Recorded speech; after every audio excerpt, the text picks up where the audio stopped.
આજે ખરેખર સુરતમાં આટલા વર્ષોથી જેમણે ભાજપની સરકારે અને ભાજપની મહાનગરપાલિકાએ જે રીતના ભ્રષ્ટાચારો કર્યા છે, કચરાની બાબતમાં હોય, એ કોઈ પણ ગંદા પાણીની બાબતમાં હોય કે કોઈ પણ શિક્ષણના મુદ્દે હોય, ટીપી સ્કીમના મુદ્દે હોય, દરેક મુદ્દે ભાજપે સુરતના લોકોની સાથે રહીને એમની સાથે ભ્રષ્ટાચાર કર્યો છે અને લોકોને ગુમરાહ કર્યા છે।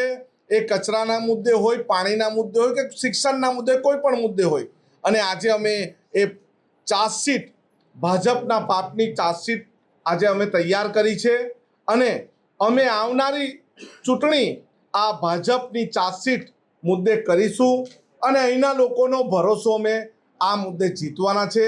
આવનારા સમયમાં મહાનગરપાલિકાની જે ચૂંટણી આવે એમાં અમે ફૂલ જુસ્સા અને જોશથી લોકો અને પ્રજા સમક્ષ જઈશું। કયો વિકાસ? માત્ર રોડ રસ્તા બનાવવાનો હોય કે નદી પર તમારે રિવરફ્રન્ટ બનાવવાનો, એને વિકાસ કહેવાતો નથી।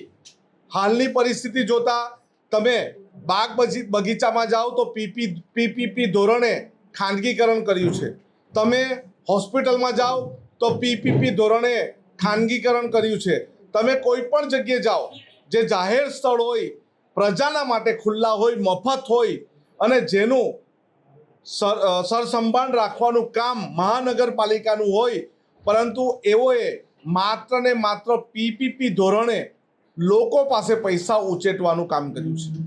આ જ પ્રકારની તમામ અપડેટ જોવા માટે ન્યૂઝરૂમ ગુજરાતને લાઇક, શેર અને સબસ્ક્રાઇબ કરવાનું ભૂલતા નહીં।